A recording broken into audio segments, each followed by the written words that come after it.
पुत्र दी ते नखत्तर है मेरी ऐसे घर आई है, इन्हें तो मेरे बर्तन ही तोड़ छड़े ने सारे। तेरे प्यो ने दिते होंदे ते तैनूं कदर होंदी, तेरी मां ने दिते होंदे ते तैनूं कदर होंदी, तेरे भरावां दिते होंदे ते तैनूं कदर होंदी। बाबा कोई माड़ियां घर दियां भी धीआं होंदियां ने, की होया जे उहदे बाप ने नहीं दे सकिया ते जे अल्लाह ने तैनूं दिता ते काहदे वास्ते कबर च नाल लै जाने। बाबा जी रजाइयां पड़ जांदियां जे पेटियां विच, अल्लाह दी कसम माइयां बाहर नहीं कढदियां, ए मेरे जेज दियां ने। ओ यार जेज दियां इस्तेमाल करने वास्ते ने ना, ते कड्डो बाहर, कोई गल नहीं। जे अंदर ही खराब हो गई तो की फायदा होएगा, हुण बाहर कड्डो ना। उन्होंने कहा पुत्र कोई गल नहीं, मेहमान आए ने इस्तेमाल करो। नहीं मैं अपनियां नहीं देनियां, तू अपनियां कढ।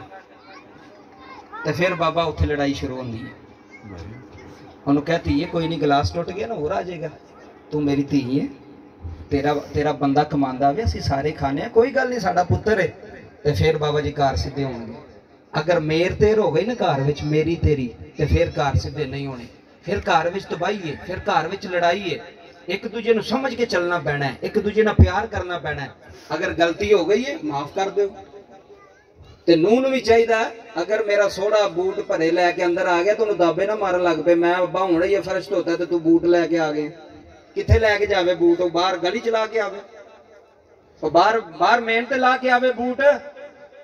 बाबा साडे घरां विच लड़ाई है।